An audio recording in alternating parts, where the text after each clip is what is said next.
So thanks everyone for joining us for this session. So I'm the leader of the Green Academy team at NTU, and we're really lucky that we have a team at our university that's dedicated to integrating sustainability into the curriculum.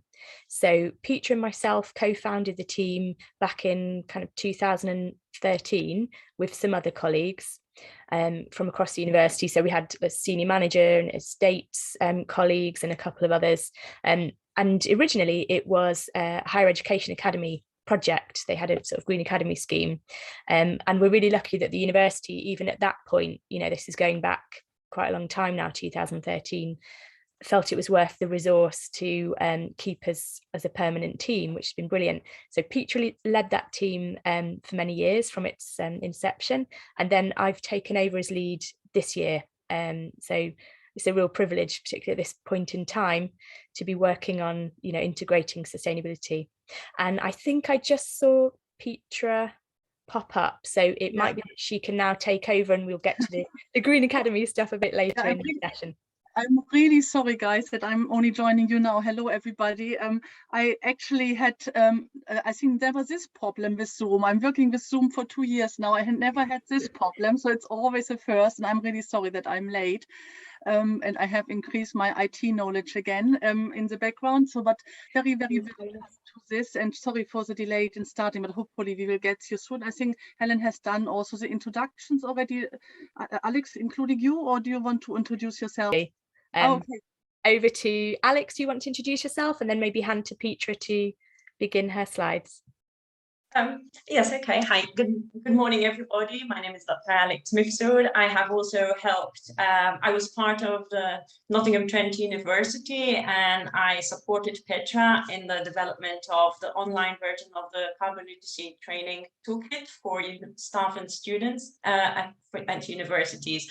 But I think I will immediately pass over to Petra so that she can get on with the slides. Would you like to share your screen, Petra, or are they being shared by the hosts, by my carbon literacy project, I think? Yeah, okay, good. Then, and I think I do, maybe you have introduced myself already, Helen, but I have been leading the Green Academy until March, and I'm really pleased that now Helen is here as the new lead of the NTU Green Academy.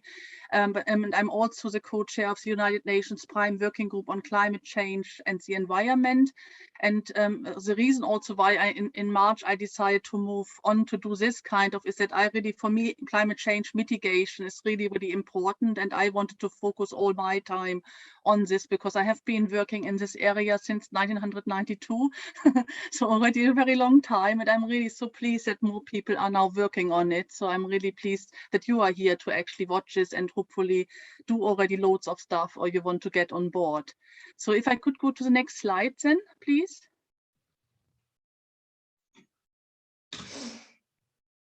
Or does this not work? I mean, can you go to the next slide, please? Sorry, Petra, that's me not being used to Zoom.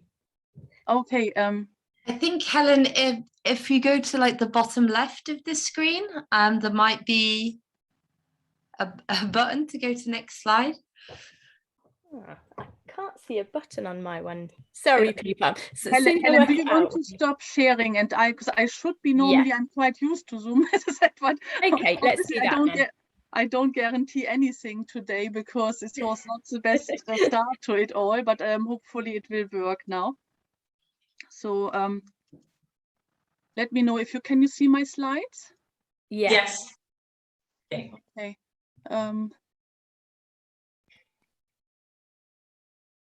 Yes, can see the front slide now. Okay, good. So then after the few teasing problems, let's go to the agenda now. And so we have really want to cover quite a lot in this session. So the first one is obviously to introduce you to our toolkit, so Nottingham Trent University's carbon literacy training for staff and students at universities, a systems approach, which I think is a fantastic way to get started at the university.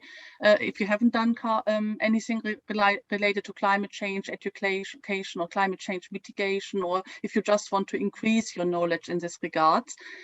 So I would really recommend this, but also you will have lots of other fantastic tools today. So you get a whole range of different tools today. And I think the most important is to get started to do the carbon literacy training at your university. But I will highlight what ours is, what I think is special about ours, so in case you want to use ours. But then I want to also give you a bit of a vision what you can do in a university after the carbon literacy training, and what the people maybe taking the carbon literacy training in your university, what they could then implement in all the different areas. And we have been in the Green Academy, or not only in the Green Academy, also Nottingham Business School, since 2010, we have really strongly integrated climate change mitigation into the core curriculum, and we want to give you a bit of inspiration if you do the carbon literacy training, what you can maybe then do in your core curriculum, in operations and so on in your university. And then we want to talk about our the two toolkits. We have the NTU Toolkit, which you can get from Chloe. And then we have also the NBS Toolkit, which is disseminated worldwide through United Nations Prime. So we want to tell you a little bit more about United Nations Prime and what this is all about. Actually, it stands for Principle of Responsible Management Education. So this one is mainly targeted at business schools, but also at companies and so on. And we want to tell you a little bit about this work as well, because it is really quite useful if you are listening today and you're from a business school. This might be the better toolkit for you. So you might want to go for this one because the NTU one is for the whole university. So it has a slightly different focus on the two toolkits. Okay, but before I go into the toolkit, I want to kind of share this one with you, which is En-ROADS, which is something we have integrated into the training, because I think it's a really, really good tool from MIT Climate Interactive, which gives you actually what is at stake and what we actually have to do. And you can see that at the moment, we are actually going towards 3.6 degrees. And you know that obviously COP is in everyone's, you hear and see a lot in the news, and so we want to go to 1.5 degrees. So we are quite a long way away from it, but we can do all these things. So these are what you can see here, all solutions which we will cover in the training. And when you integrate all these different solutions into a worldwide, and also into your teaching, if all your students know about it, all your staff know about it, everyone knows about it, they kind of tell their families, their friends, their community and so on, we can still make it. But I think we need to act soon and fast. And I think this is what also these carbon literacy training, what they are fantastic in. They are actually kind of give you an overview in 8 hours, very good overview, very fast, so that you can then immediately start to do the action yourself in whatever sphere of influence you have yourself. So I would encourage you to really do a training if you haven't done so. Good way also if you already, we're done doing a training immediately today afterwards, if you're a bit inspired when you're kind of listening to all this today and you want to already know about some really good high impact solutions, these are two I really recommend. So one is actually Project Drawdown. You can go to the website, and they also have a very nice book actually where they have summarized all the high impact solutions we should embed worldwide. And these are things like, for example, air conditioning, which is often not so much on people's mind. But you can, as it was a little bit in the news this week, kind of, you can see when, for example, people in Saudi Arabia find it is really too hot and they decide to actually leave the buildings because the air conditioning is not working anymore, and then drive around in cars to actually cool down with the air conditioning in the car. I think you can already see why air conditioning is maybe quite an important topic. And also obviously air conditioning, like in these countries, but also in the US and so on, is very much powered by fossil fuels at the moment. And even if we would, as this is one of the high impact solutions, if you would change all the air conditioning and actually run it by solar energy, especially in countries like Saudi Arabia, which have loads of solar energy, this would make a big difference. So this gives you really some really good high impact solutions. So I would strongly recommend to have a look.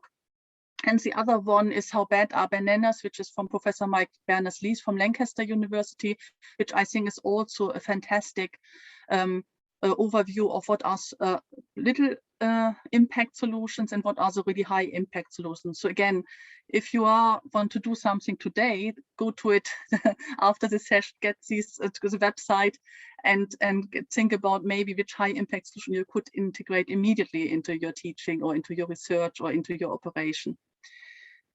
for the carbon literacy training for ours, we came across the carbon literacy training through Coronation Street. I was really happy when I was invited in 2017 to do research with Coronation Street and to actually understand how what they had done with regards to greenhouse gas emissions and so on.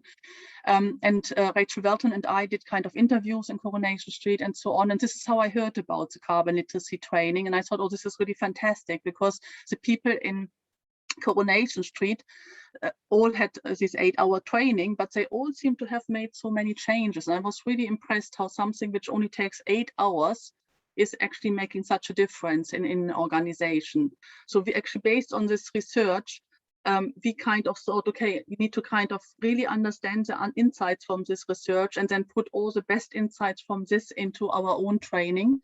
And this is when we actually decide, okay, let's do one for business schools, because we thought the best way of actually upscaling all this is to not immediately teach the students, but actually to teach all our academics. So if the academics in a business school, as whether they are teaching carbon accounting or whether they're teaching operations or corporate strategy, and so if every single one of them worldwide integrate this into their education. So people learn carbon accounting, they learn energy efficiency and operation, and so on and so on. Then actually it would kind of have this very fast multiplier effect, and it would actually kind of then change all the other so business as well, because obviously you can imagine business schools do a lot of executive education. With the executive education, obviously we have leaders from business coming to us who wants to be trained and so on. So this would be a way of really getting it through our academics very fast rolled out across the world in all the different areas. So this is what our approach was when we designed it. And I did ask the BBC and ITV if we could use their material. I got a clear no, because they were copyright issues. But I was really pleased, and you can see him here just in the corner, that Dan Jackson, who was a previous senior production manager from Coronation Street and was really a driver in Coronation Street to roll out the carbon literacy training, that he was actually willing to work with us, and got some funding from my university, from Nottingham Trent University, to pay him as well for his work. So it was really fantastic to have Dan Jackson on board, and to also, what you can see here, all the other people here are mostly students from Oikos International, and here you see Vanessa O'Dell from the Green Academy, and myself obviously there as well. So it was really nice, a nice 2-day workshop, actually starting to design this training, and then we developed this training by the Nottingham Business School team to develop it together, and we did collaborate with UN Prime Champions, Oikos International, and the Carbon Literacy Project to set this project up, and the project was accredited by the Carbon Literacy Project after we had designed it. But it includes quite a lot of many insights, because I have been doing consultancy work with my students since 2010. So I think everything which went in there was lots of ideas from Coronation Street, but also lots of ideas obviously from my own practice with my students running all these consultancy projects in the core curriculum. Our focus is very, very much on climate change mitigation education, and I really want to highlight this because, and you can actually, if you want to understand this in more detail, also I have put you a link here for our chapter which we have written in the handbook of climate change mitigation and education, mitigation and adaptation, and we have written the chapter on climate change education. Because I think a lot of people really think about the science when they think about climate change, and focus has been very, very much on the science, teaching the science everywhere, also in secondary schools and so on. And I think for me, the focus needs to be really on climate change mitigation education. And this means that actually people need to understand what can we do to actually reduce the carbon emissions, whatever they do, or what kind of climate solutions can we embed in everything we do to actually reduce the carbon emission. And I think this is really, really important for all the countries who are high emitters. So if you're listening today from China, for example, you have just run a training yesterday with the Chinese audience, and I think some were interested to either come or to see it as a recording.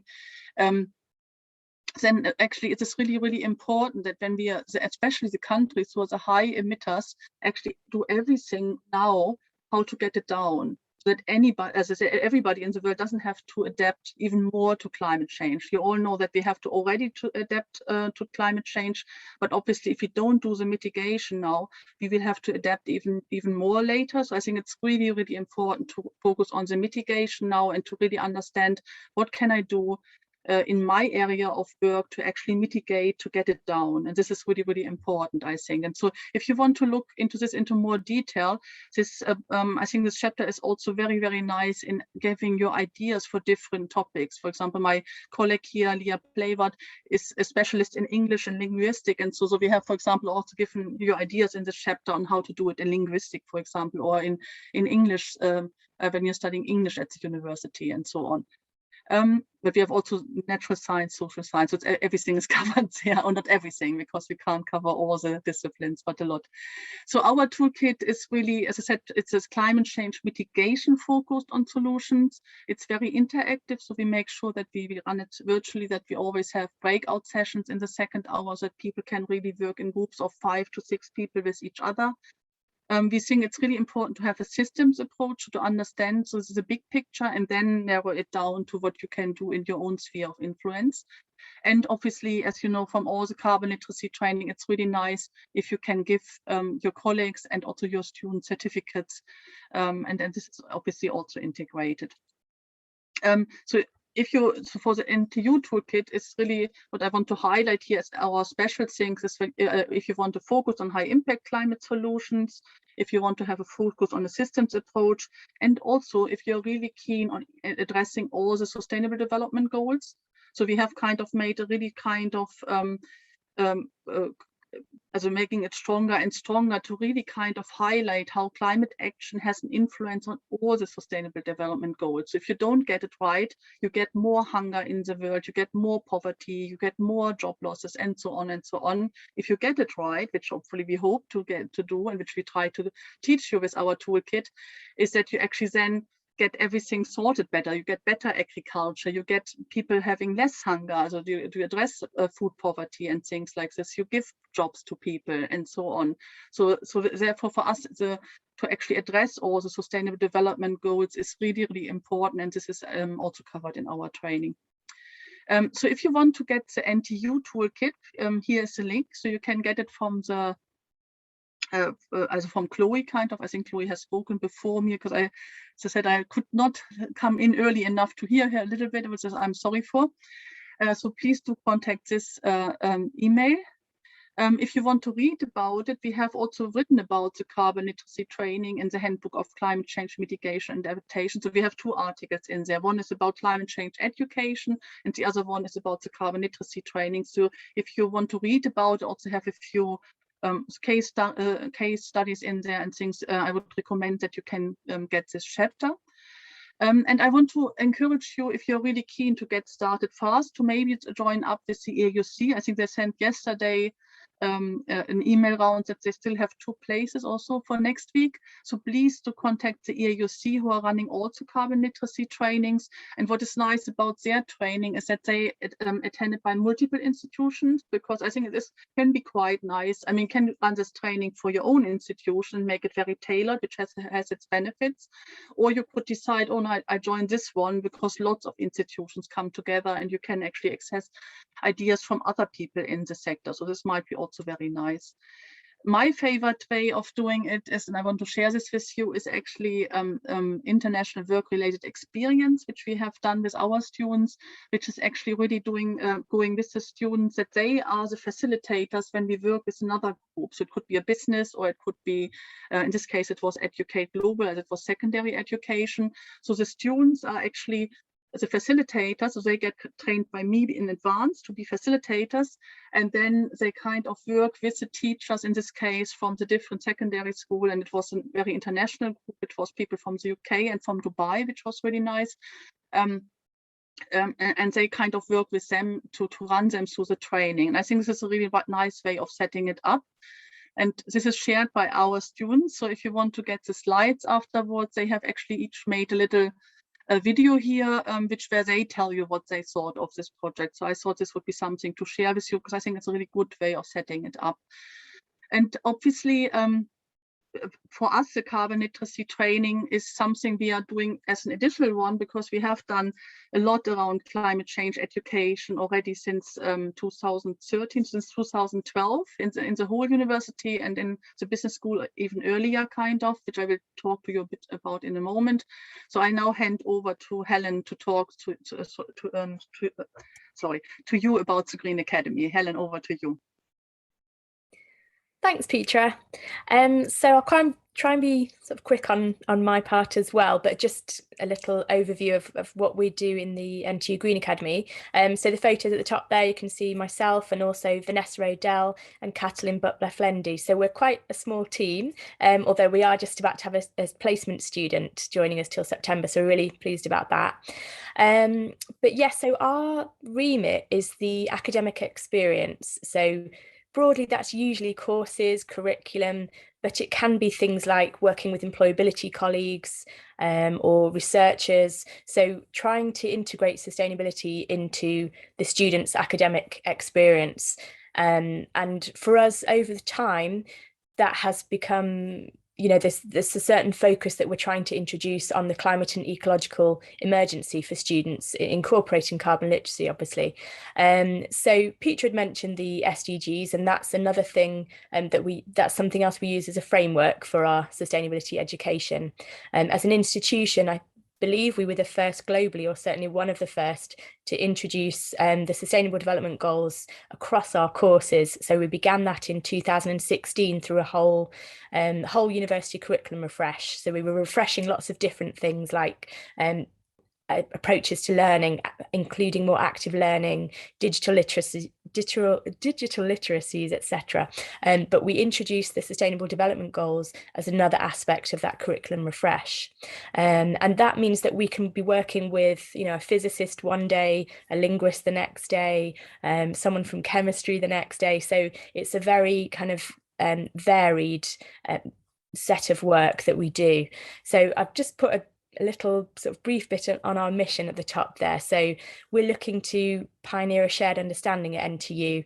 At the moment, that's kind of under consultation. So I mentioned that we had that curriculum refresh back in 2015-16.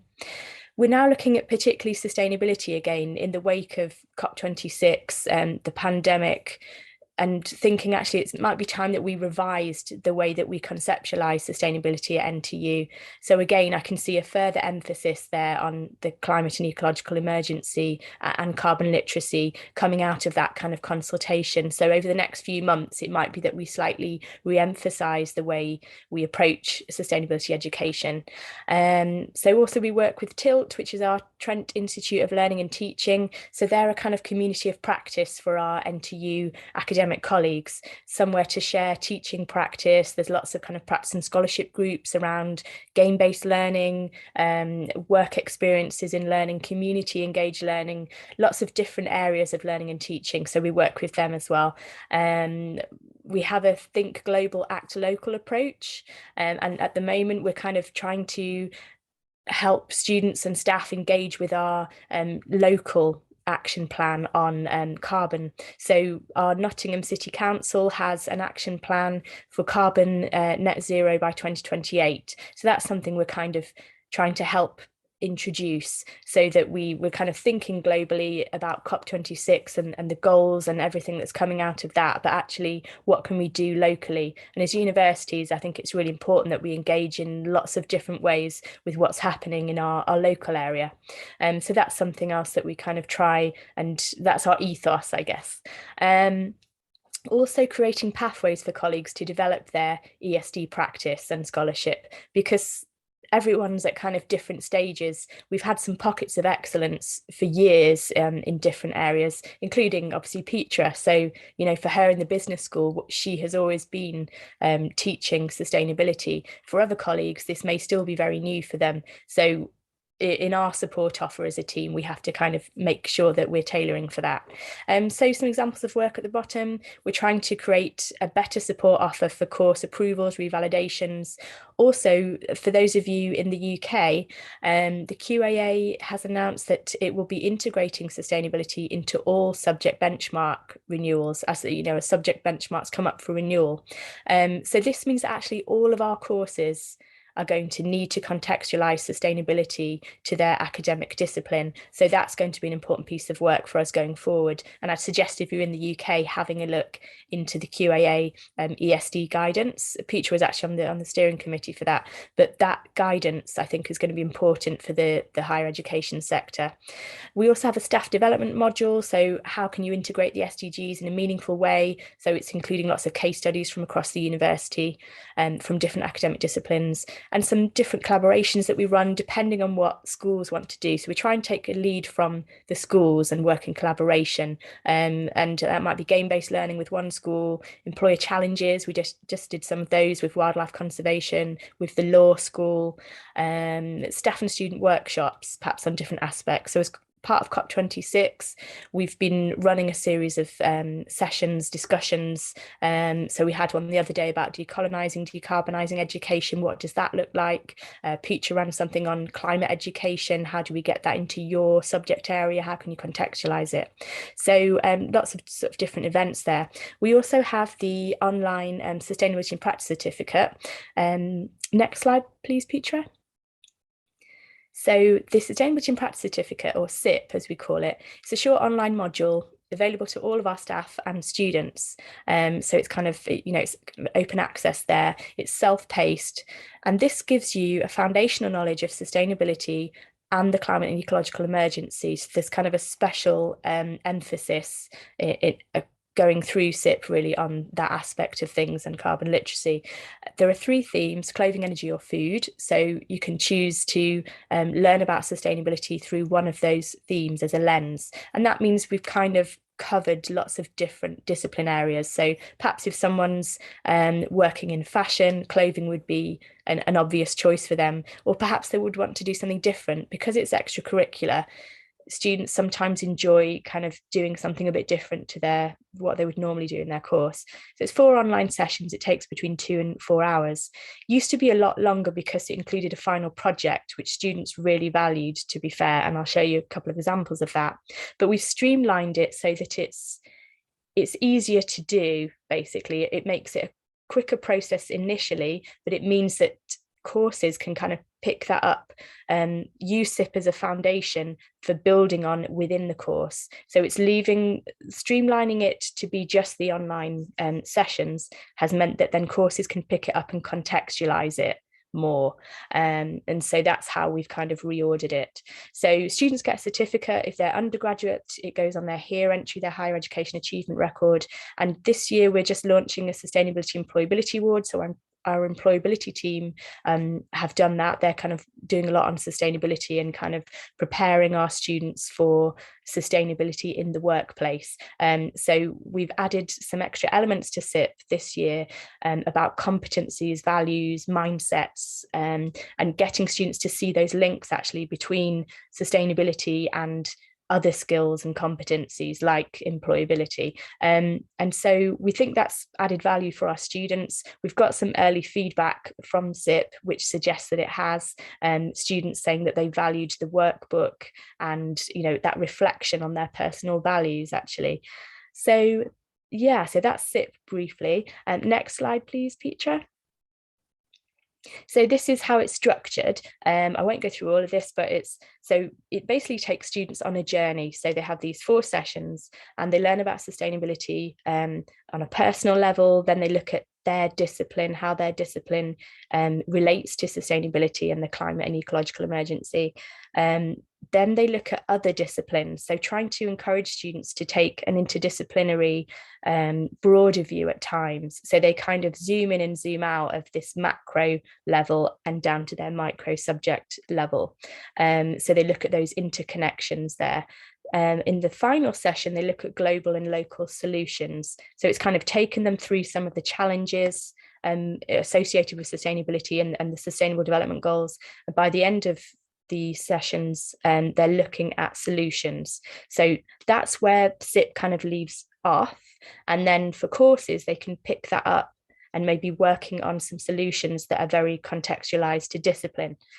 So this, as I mentioned, this year we've kind of included a bit more about values and leadership competencies, so more of that kind of personal and professional development and how that relates to having a sustainability mindset, because we're very keen that students see themselves as sustainability ambassadors. So sustainability needs to feel like that relates to me and my course for students to make sense of it. They don't have to have a green career or totally change their career path. If they do SIP, they'll start to understand that this relates to what they're already doing in their course, and how can they be part of that conversation of making more sustainable workplaces, making sure that we're kind of adhering to our sustainability values. So that's SIP in a nutshell. Next slide, please, Petra. So here's a couple of examples of SIP student outputs. So if you've got the slides later, you can have a look at that video, which was a really great one about being a creative waste engineer. So a fashion student thinking about how to actually use waste products and maybe not think of them as waste products, but actually as something to reuse. There's a flip book here. So students, if you want to just click through, Petra, and so you can see that students have done various things and all kind of either adding to their discipline. So perhaps they're practicing something that they'll do later in their course, like a poster. You can see that research poster in science there. So SIP provided them an opportunity to practice a skill that they would need to use later. Or some people choose to do something really different. We had a business student write an excellent poem the other year. So it's a flexible assessment format, or it used to be when that was part of it. You can see that there's a game jam there as well. So some of our computer students and in our media school have been producing games. So they had like a 36-hour adrenaline pumping game jam where they had to produce a prototype by the end of it of a game or an app that taught sustainability principles. So that one they had a big feature on carbon emissions for that particular game, because it was a sustainable farm. Like, how do you do farming sustainably? So they had all the kind of calculations in there about carbon emissions. So yes, that gives you kind of a flavour of students interpreting sustainability within their discipline. Thanks, Petra. Next slide. Yeah. I think I'm now talking about this one, no, Helen? Yeah. Okay. Thank you. As actually to the previous slide, obviously the ZIP is offered to all. I think we have about 32,000 students at Nottingham Trent University, and it is so popular that actually this kind of individual approach will actually kind of have so many students submission these little projects, which I did for 8 years or 9 years, no, Helen? I think it was eight or 9 years that we had all the submissions on these individual projects which you just saw.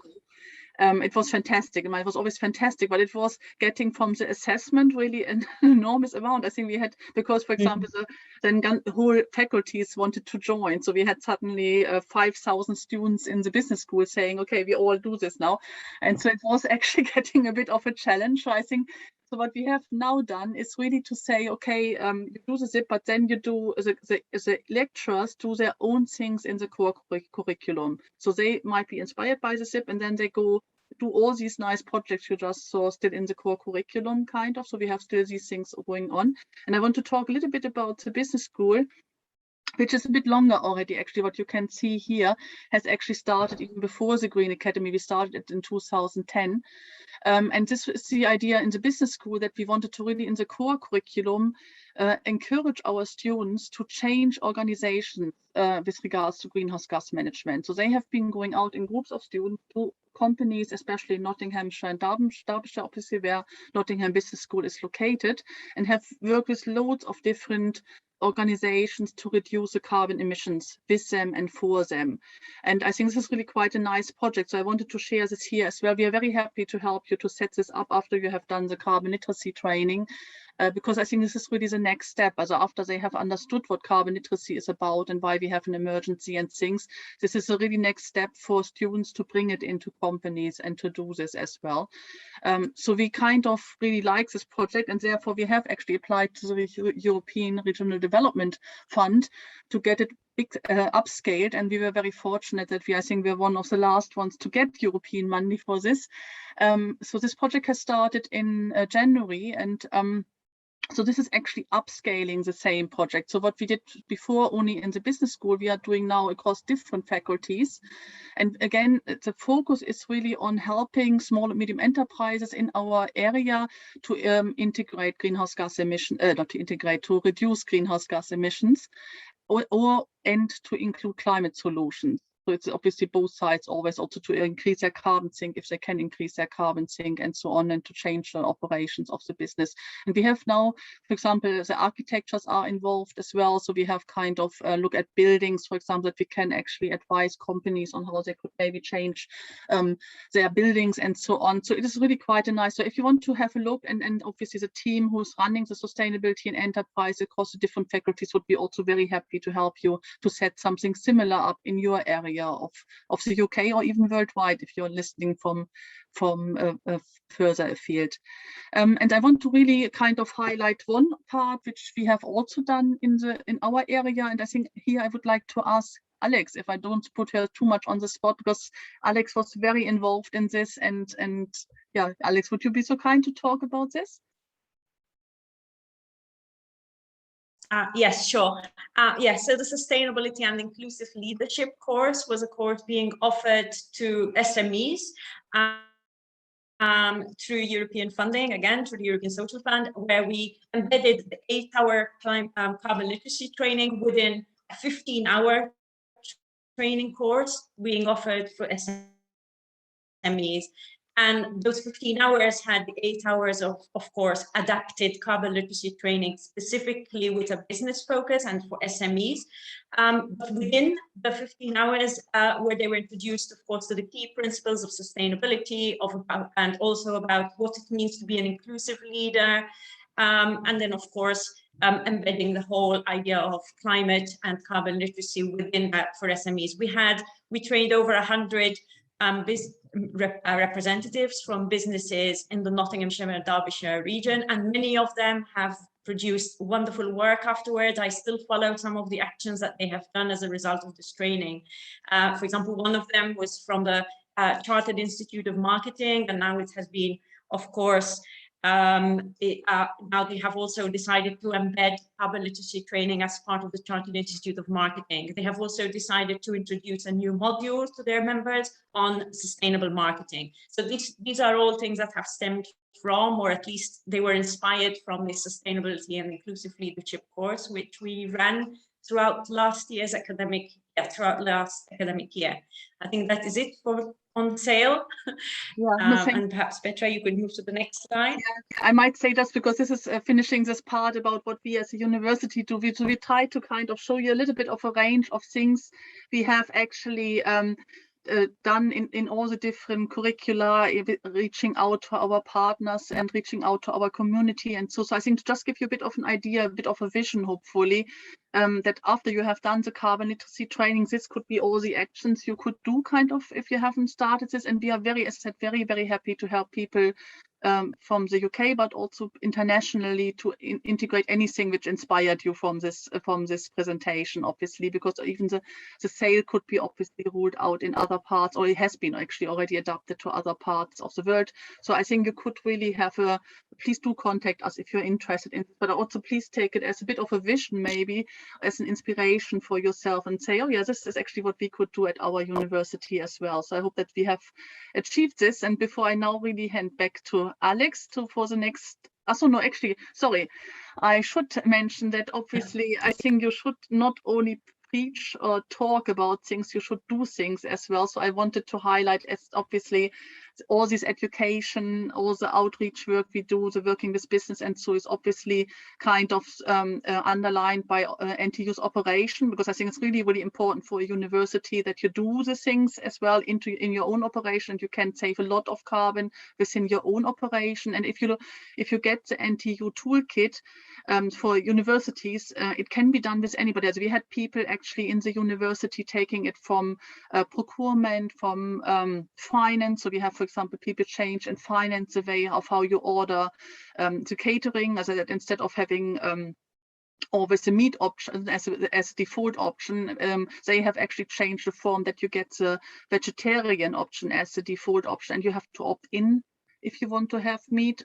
So these kind of changes, I think it's really, really important that the university does all these changes also in their operation, and that actually all colleagues, not only academics, but everyone in the university in every function can attend the training and can actually make the change. And this is where we have focused on. Also we did focus in the last year very much on our staff, because as you could see, for our students, we have the ZIP, which already includes carbon literacy kind of. So we are more focusing on the ZIP for the students, but for our staff, we have really, the carbon literacy training has been fantastic in getting them all on board. Also, for example, the whole employability team as well, which was fantastic. Okay, so now it's over to you, Alex. Okay, so thank you so much. So of course, yes, as part of the portfolio that is offered at Nottingham Business School, we have also gone international.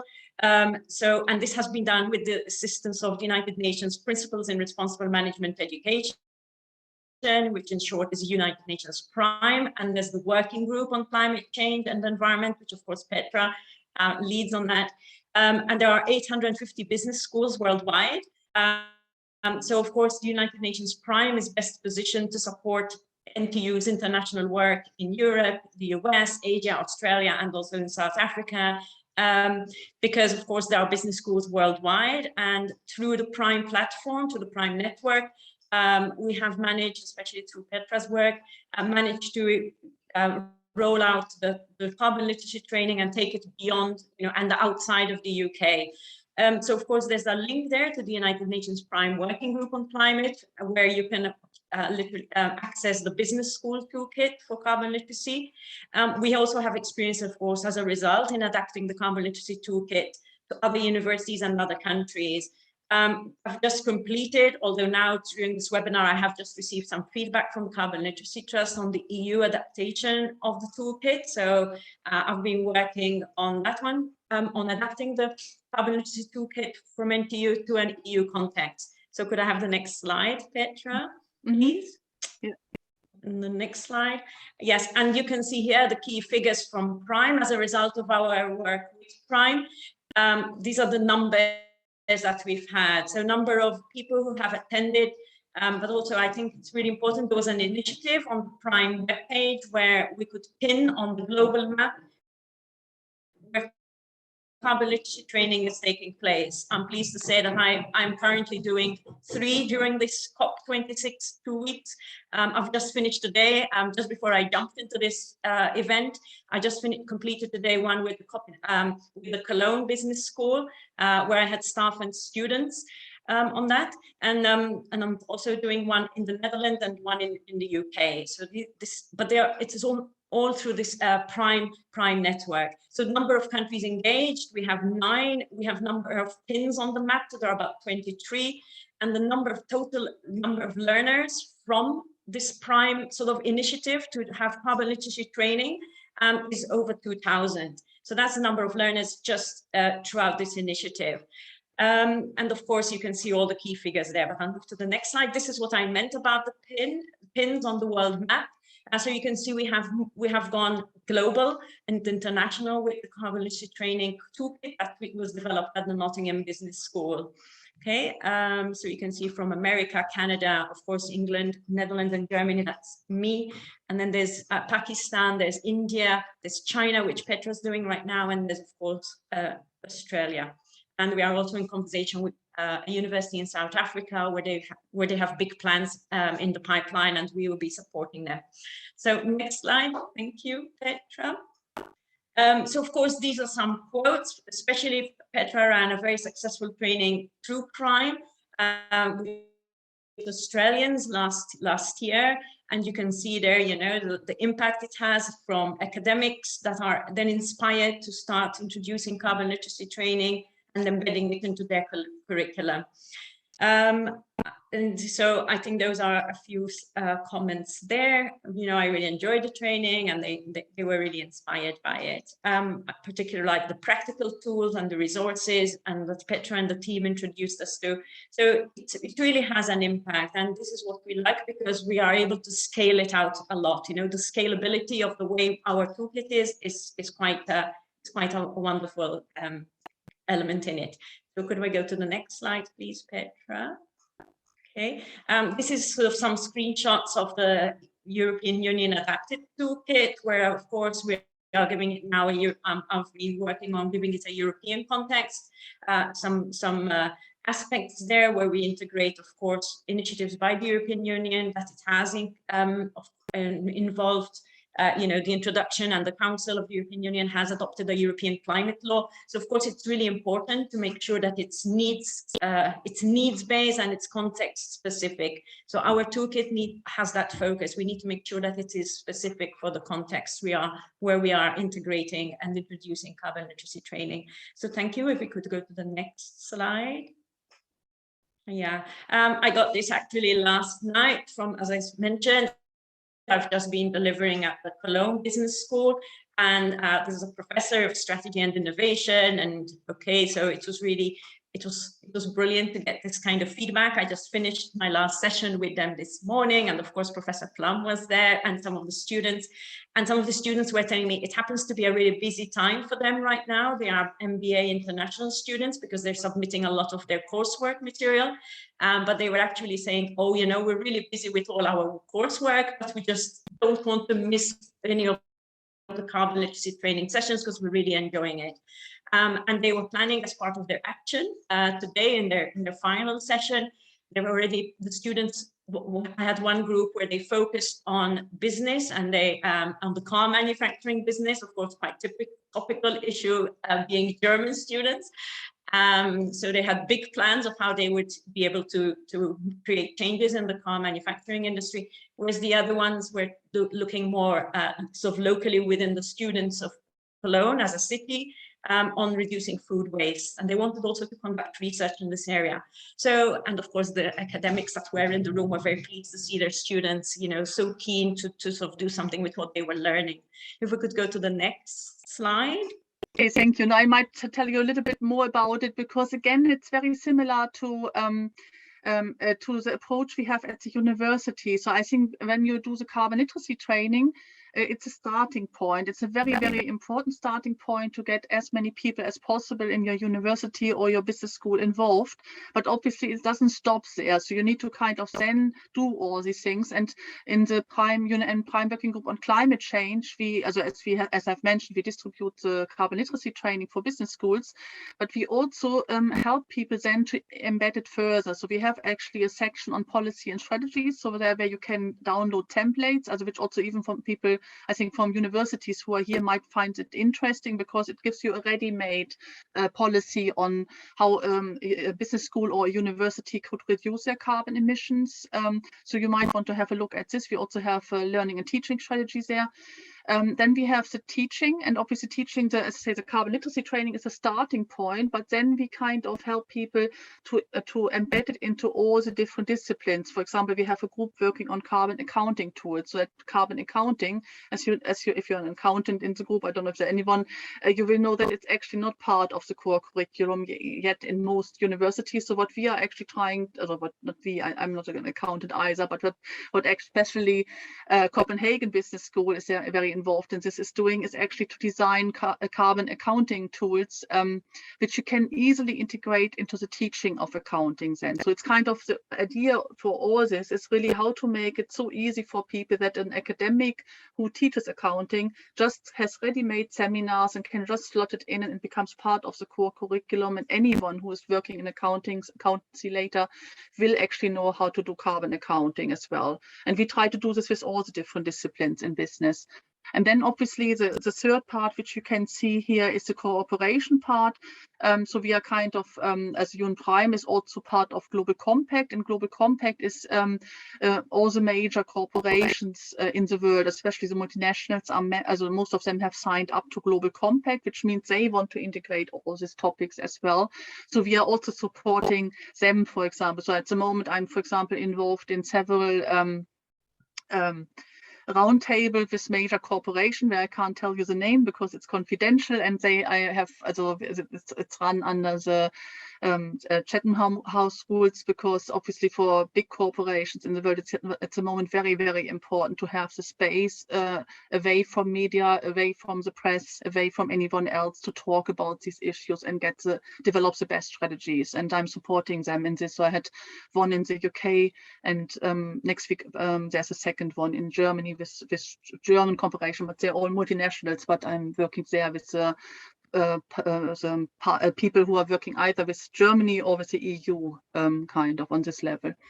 Yeah, so I think this is all the things we are doing. I mean, there's more actually. As I would really recommend you go on the website. You can sign up even if you're not from the business school, because what we are trying to do more, and what we will try to, we have actually a steering committee. We have very active academics. We have about, I think, 30 people now involved who want to run it for different countries, for different sectors. For example, Helen Govorek, some of you might know from Durham University. She will really look into fashion, for example, and also what are the best tools for fashion management and so on. So please do join us if you want to get our newsletter, if you want to be informed about all these additional events in addition to the carbon literacy training, which I think would be really valuable for lots of people, also when you're working in other areas in the university, because quite a few might be interesting for you as well, even if you're in a different discipline.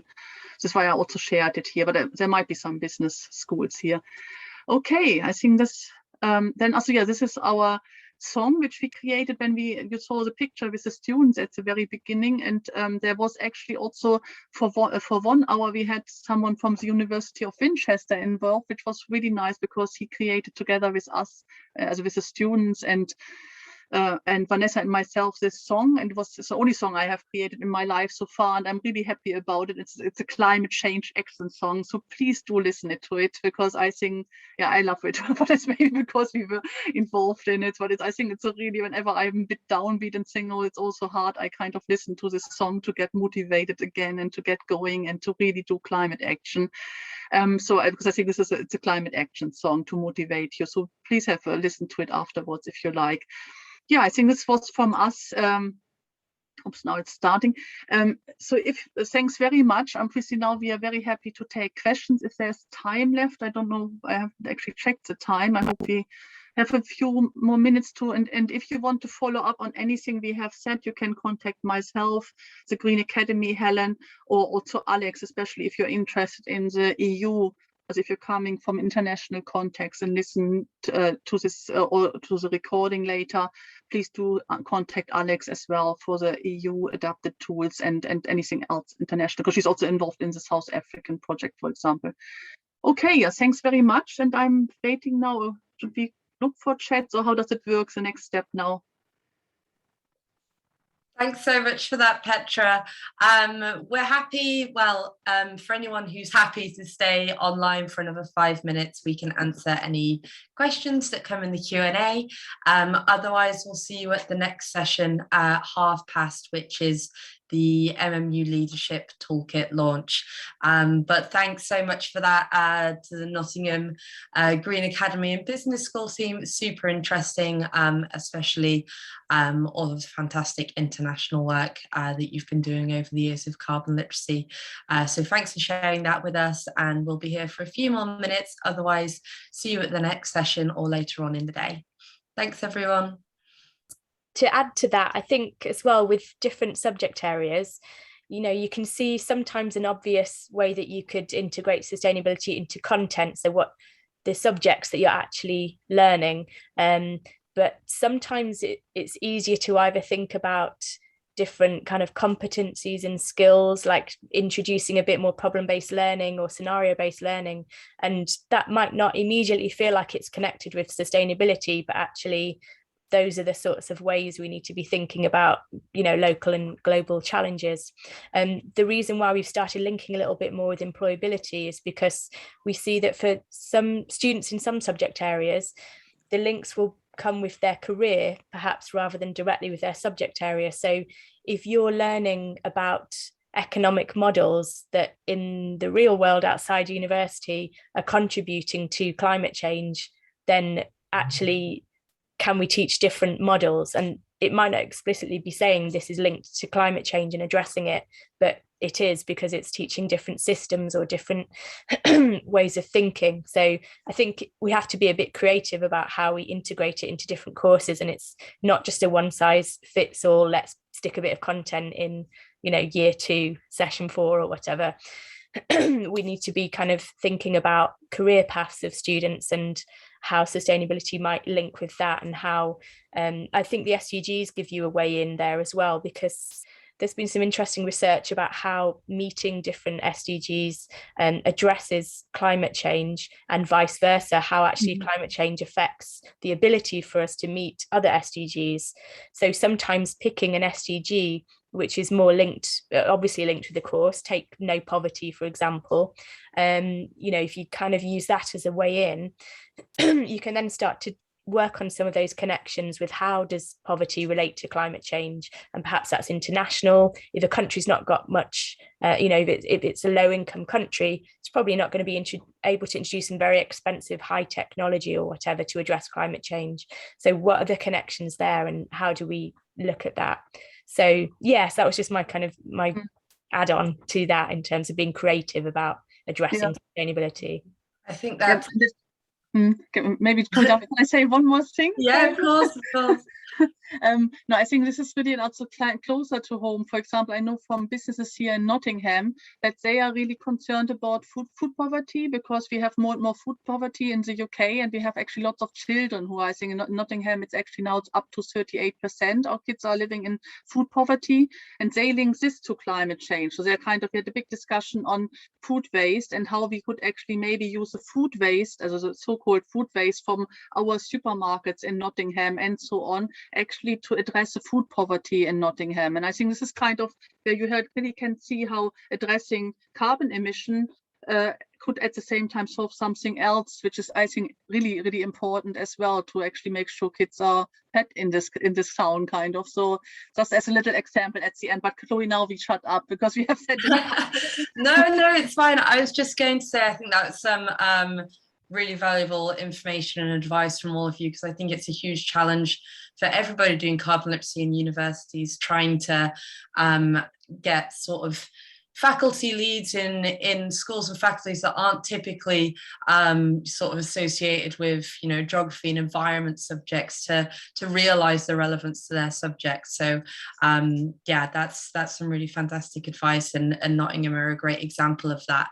And with the international stuff as well, I think that is one of the things that have come out of this horrible pandemic is how people are realizing how much far-reaching their training can be when delivered by distance, and we're also great at doing that now. That I think there's some fantastic opportunities for international delivery coming in the next year or so. Yeah.